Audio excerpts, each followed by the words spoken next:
ឈើពន្លឺចាំងលើរំលេចរស្មីផ្លេកផ្លេ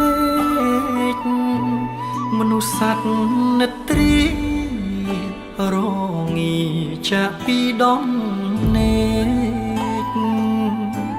សំឡឹងមើលមេស្រណោះនឹករឿងកន្លង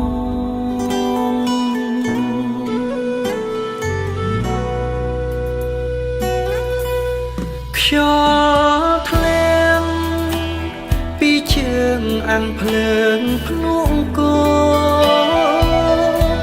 ហេមន់ជំនោវាយោត្រជាក់ចាំងក្នុងជនបទស្រុកស្រែខែច្រូតកនដៀវត្រកងភ្លេងការឆ្លើយឆ្លងរងល្វើយល្វើយរនោចកាត់ដឹកទឹកស្រងហោចពីកំពុងត្រីចូលរំលងរដើលំហាមេស្រកានាងសូមអ្នក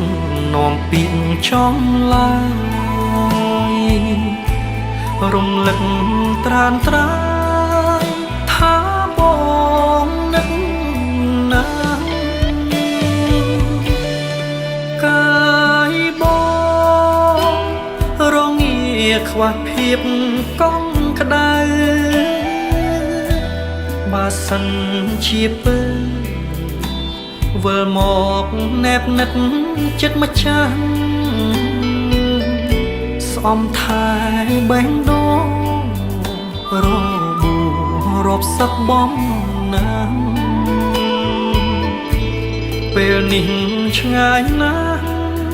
ឆ្ងាយណាស់ជើងមេជាគ្នា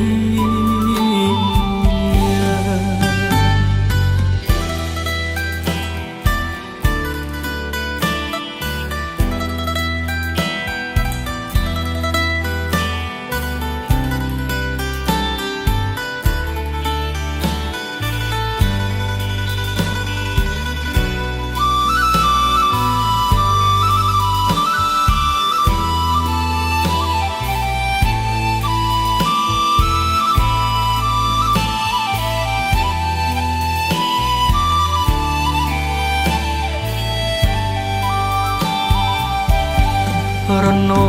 ចកាត់ដឹកទឹកស្រងហោចពីកំពុងត្រីចូលរំលងរដើលំហាមេស្រកានាងសូមអ្នកនាំពីងចំឡាយ